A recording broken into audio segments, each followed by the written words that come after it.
They didn't die in battle. They didn't earn songs or statues. Most Vikings lived and died in silence, and no one celebrated that part. When people talk about Vikings, they talk about raids, glory, and fearless warriors. They imagine firelight, longships, and victory. But that picture hides something uncomfortable. Because for every warrior who sailed, there were many more who stayed behind. People who woke before dawn. People who carried fear quietly. People who knew that survival itself could feel like a curse. The stories rarely mention them, not because they were unimportant, but because their lives were harder to romanticize. And the darker truth is this: Viking society depended on suffering that no one praised. What happened to those who didn't fight? What happened when honor demanded more than a human could give? And what did it cost to live in a world where weakness was never forgiven? A Viking village looked peaceful from a distance. Wooden homes, smoke rising, animals moving slowly through frost. But inside that calm was constant pressure. Food was never guaranteed. Winter didn't care about courage. A single bad harvest could decide who lived and who didn't. Children learned this early, not through stories, but through watching. They watched adults count grain. They watched elders eat less. They watched sickness spread without help coming. There were no second chances built into life. If a man couldn't work, he became a burden. If a woman couldn't produce food or children, she became invisible. If a child was born weak, the decision was quiet and final. No ceremony, no grief spoken aloud. The community survived by making choices that would haunt any modern mind. And yet, they believed this was necessary. Because fear was constant. Not fear of monsters, but fear of hunger, cold, and shame. Shame mattered more than pain. To be seen as useless was worse than death. A man who failed at sea didn't just lose reputation, he lost protection. Neighbors stopped sharing. Voices lowered when he entered a room. Eyes turned away. Honor wasn't abstract.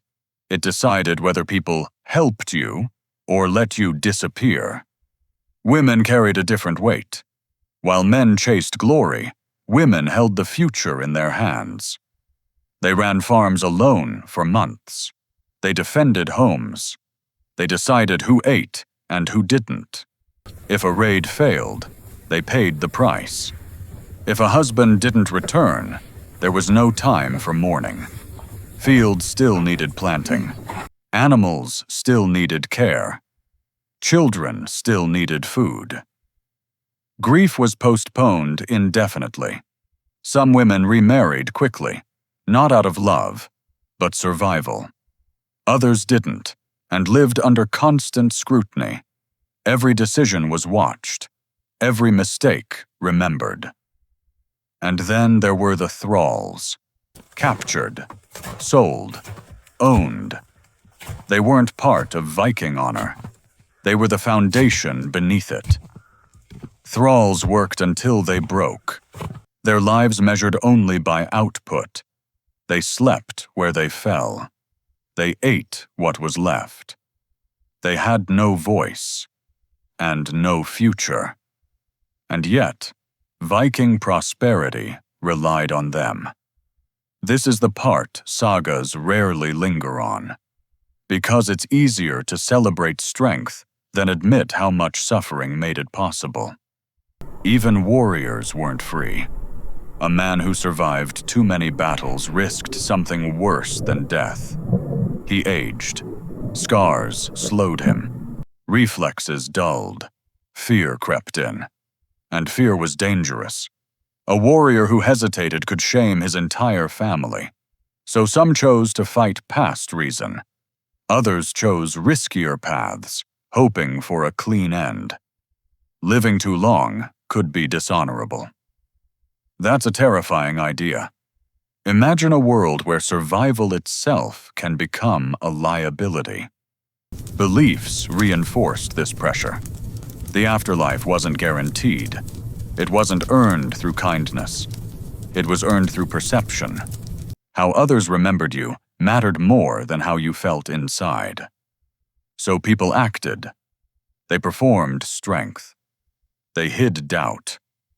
And when things went wrong, they went wrong quietly. A failed harvest. A sick child. A winter that came too early. These weren't dramatic moments. They were slow, grinding losses. People learned to endure, not complain. And endurance left marks that never healed. This system worked, but at a cost. It created resilience, yes, but it also created loneliness. People learned not to speak about fear, not to admit weakness, not to ask for help, unless it was too late. Families survived by sacrificing parts of themselves. Children grew up fast. Elders faded quietly. The injured were remembered less and less. The celebrated Viking world stood on invisible suffering. Not monsters, not cruelty for cruelty's sake. Just hard choices made again and again, until they felt normal. And maybe that's the most unsettling part. We remember Vikings as fearless, but fear never left them. It just learned how to stay silent. And when a society survives by ignoring pain, you have to wonder, how much was lost before the songs ever began?